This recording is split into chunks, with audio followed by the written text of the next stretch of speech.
जड़ी बूटी ले लो, बाल बढ़ाने वाली जड़ी बूटी, सिर्फ 5 रुपए में। बाल बढ़ाने वाली जड़ी बूटी सिर्फ 5 रुपए में? जरा देखो तो। सुधा को अपने बाल बढ़ाने थे, उसके लिए अब वो कुछ भी कर सकती थी। उसने बूढ़े आदमी से जड़ी बूटी खरीद ली। उस आदमी ने कहा, इस जड़ी बूटी को जोर जोर से पीसना, पीसने से तेल निकलेगा। उस तेल को सोने से पहले अपने बालों पे लगाना। जड़ी बूटी लेकर सुधा घर चली गई। तभी सुधा जड़ी बूटी पीसकर तेल निकालकर और उसे अपने सर पर लगाकर सो गई। और अगले दिन सुबह नींद से उठने के बाद उसने देखा उसके सर पर जितने भी बाल थे वो सब झड़ गए हैं। सुधा ये विश्वास नहीं कर पा रही थी। कहते हैं लड़कियां लंबे बालों में ही अच्छी लगती हैं, लेकिन सुधा के बाल बचपन से ही छोटे थे। उसके बाल बढ़ते ही नहीं थे। ऊपर से वो सांवली भी थी और दूसरी ओर उसकी बहन राधा के लंबे और घने बाल थे और राधा गोरी भी थी। इसीलिए राधा बचपन में हमेशा सुधा को चिढ़ाती थी, तू तो मेरी सगी बहन नहीं है, तुझे तो माँ और पापा रास्ते से उठाकर लाए थे, नहीं तो तू इतनी बदसूरत कैसे है। ये सुनकर सुधा हमेशा रोती थी। माँ पापा देखो न राधा क्या बोल रही है, माँ। राधा और सुधा की माँ शमिता कहती थी, रो क्यों रही है सुधा, राधा ने कुछ गलत तो नहीं कहा, तू बदसूरत है, तेरे सर पर बाल भी नहीं है, मुझे ऐसी बेटी नहीं चाहिए थी। सुधा का पिता भी उससे प्यार नहीं करता था। सुधा को हमेशा हर किसी से नफरत ही मिलती थी। ऐसे ही बड़ी हुई सुधा। हर रोज वो रात को रोती थी और भगवान से प्रार्थना करती थी, हे भगवान कुछ चमत्कार करवा दीजिए, मेरे पैर तक लंबे बाल उगा दीजिए, प्लीज भगवान प्लीज। और इसी तरह सुधा और राधा दोनों जवान हो गई। आज सुधा को लड़के वाले देखने के लिए आने वाले हैं। सुधा आईने के सामने बैठकर तैयार हो रही है। उसके सर पर अभी भी ज्यादा बाल नहीं है। वो आईने में अपने आप को देख ही रही थी कि तभी उसकी माँ आ गई और ताने मारना शुरू कर दिया, यहाँ ऐसे बैठे रहने से कुछ नहीं होगा, जल्दी जल्दी करो, नहीं तो ये लड़का भी हाथ से चला जाएगा। वहां राधा आ गई और बोली, माँ मुझे तो समझ में नहीं आ रहा है कि आप मुझसे पहले इस भूतनी की शादी क्यों करवाना चाहती हो। राधा बेटी, इस भूतनी को तो पहले विदा करना पड़ेगा, नहीं तो बाद में कौन इससे शादी करेगा। एक बार बस ये सर से उतर जाए, उसके बाद मैं तेरे लिए बहुत अमीर और अच्छा लड़का ढूंढ कर लाऊंगी। माँ आप सभी मुझसे इतनी नफरत क्यों करते हो, आखिर मैंने किसी का क्या बिगाड़ा है। तेरे सर पर बाल नहीं है सुधा, तू बदसूरत है बदसूरत, तू मेरी बहन कहलाने के लायक नहीं है। थू। सुधा रोने लगी। वो पूरी जिंदगी अविनाश नाम का लड़का सुधा को देखने के लिए आया। शमिता के कहने पर राधा अपने कमरे में ही बैठी हुई थी, क्योंकि शमिता ने उससे कहा था, बेटी तू कमरे के अंदर ही रहना, नहीं तो लड़के वाले सुधा से रिश्ता नहीं जोड़ेंगे। खैर अविनाश के साथ सुधा का रिश्ता तय हो गया, लेकिन उसके लिए बहुत ज्यादा दहेज देना पड़ा। उस बात को लेकर भी शमिता सुधा को ताने मारने लगी। सुधा मन ही मन सोचने लगी, अपने घर में तो मुझे शांति नहीं मिली, शायद ससुराल में जाकर मैं खुश रहूंगी। सुधा की शादी हो गई और शादी वाले दिन ही अविनाश ने राधा को पहली बार देखा और देखते ही उसके प्यार में पड़ गया। यार मैंने इसे पहले क्यों नहीं देखा, कितनी गोरी है ये, कितने लंबे बाल हैं इसके, इससे पहले मिल लेता तो मुझे इस भूतनी से शादी नहीं करनी पड़ती। लेकिन अब कुछ नहीं हो सकता था। सुधा अविनाश के साथ ससुराल चली गई और ससुराल पहुंचते ही सुधा की सास विमला ने सुधा को 1000 काम थमा दिए।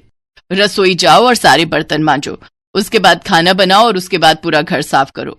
मत भूलना कि तुम्हें इस घर की बहू सिर्फ और सिर्फ काम करवाने के लिए ही बनाया गया है। ठीक है माँ जी, नहीं भूलूंगी। सुधा बिना थके काम करने लगी। उसकी सास और उसका पति उसके छोटे छोटे बालों को लेकर मजाक उड़ाने लगे। तुम्हारे बाल तो मुझसे भी छोटे हैं सुधा। ये तो पूरी नौकरानी लग रही है। हाँ हाँ, मुफ्त की नौकरी। अविनाश मजाक उड़ाता ही गया और एक दिन उसके साथ राधा की मुलाकात हो गई। राधा को अपने लंबे बालों को लेकर बहुत अहंकार था। वो सुंदर भी थी। अविनाश को उससे प्यार हो गया और राधा भी अविनाश को पसंद कर ने शादी कर ली। राधा अविनाश के घर चली आई। ये देखकर सुधा को जैसे सदमा लग गया। राधा, राधा तू मेरे साथ ऐसा कैसे कर सकती है, तूने मेरे पति से शादी कर ली। चुप रह, समझी ना, अविनाश तो तुझसे प्यार भी नहीं करता है, वो सिर्फ मुझसे प्यार करता है। हाँ हाँ, ऐसे बिना बाल की औरत से कौन प्यार करेगा, मुझे तो लंबे बालों वाली लड़कियां पसंद है। सुधा बस अकेली चुपके से रोती रही। अगले दिन वो बाजार गई और देखा एक बूढ़ा आदमी जड़ी बूटी बेच रहे हैं। जड़ी बूटी ले लो, बाल बढ़ाने वाली जड़ी बूटी, सिर्फ 5 रुपए में। बाल बढ़ाने वाली जड़ी बूटी सिर्फ 5 रुपए में? जरा देखो तो। सुधा को अपने बाल बढ़ाने थे, उसके लिए अब वो कुछ भी कर सकती थी। उसने बूढ़े आदमी से जड़ी बूटी खरीद ली। उस आदमी ने कहा, इस जड़ी बूटी को जोर जोर से पीसना।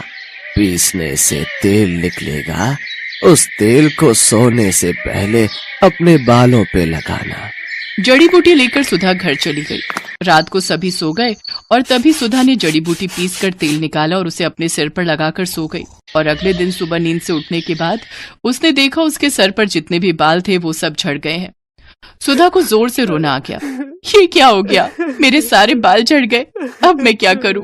सुधा जोर जोर से रोने लगी और उसे इस हालत में अविनाश, विमला और राधा ने देख लिया। ये क्या, तू पूरी तरह से गंजी हो गई? छी, मैं देख नहीं पा रहा हूं तुम्हारी तरफ, मुझे उल्टी आ रही है। सुधा, तुम निकलो यहाँ से। यहाँ तुम्हारी कोई जरूरत नहीं है। तुम इस घर में रहोगी तो इस घर का नाम बदनाम होगा। सभी ने मिलकर सुधा को घर से निकाल दिया। सुधा रोती हुई एक जंगल में चली गई। जंगल में वो एक पेड़ के नीचे बैठकर रोने लगी। उसी पेड़ पर एक पंछी रहती थी। उसने सुधा को रोते हुए देखकर कहा, तुम रो क्यों रही हो? सुधा ने उस पंछी को सब कुछ बताया। रो मत, ज्यादातर इंसान बुरे होते हैं, इसीलिए तो हम जंगल में रहते हैं। इस जंगल में सब कुछ है। बड़ी से बड़ी बीमारी का इलाज है यहाँ। एक फल है, उसका रस निकालकर सर पर लगाने से बाल बड़े हो सकते हैं। सच? कहाँ मिलेगा मुझे वो फल? मैं लाती हूँ। उस पंछी ने कुछ ही देर में सुधा को फल ला कर दिया। उस फल का रस निकालकर सुधा ने सर पर लगाया और उसके बाल उगने लगे। उसके बाल में घने बाल, ठीक जैसा सुधा चाहती थी। सुधा ने पंछी से कहा, अच्छी पंछी, तुम्हारा बहुत बहुत धन्यवाद। मैं इस फल का रस लड़कियों को बेचना चाहती हूँ, उन लड़कियों को जिनके बाल नहीं उगते, ताकि उन्हें भी मेरी तरह परेशानियों का सामना न करना पड़े। सुधा जंगल से निकलकर फल का रस बेचने लगी और एक दिन उसे अविनाश और राधा ने देख लिया। तुम सुधा हो ना? हाँ, क्यों? अरे वाह, तुम्हारे इतने लंबे बाल कैसे हो गए? इस फल का रस निकालकर सर पर लगाने से। तुम बहुत खूबसूरत लग रही हो। क्या तुम मेरे साथ घर आना चाहोगी? ये सब देख और सुनकर राधा को जलन हो रही थी। उसने फल का रस लिया और पूरी बोतल अपने सर पर डाल ली, लेकिन उससे असर उल्टा हो गया। उसके सारे बाल झड़ गए और वो गंजी हो गई। ये क्या हुआ मेरे साथ? मैं गंजी हो गई।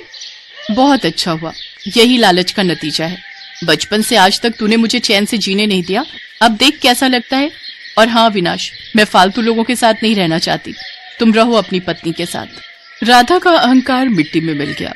अविनाश को भी गंजी राधा के साथ ही रहना पड़ा और फल का रस बेचकर सुधा बहुत अमीर बन गई।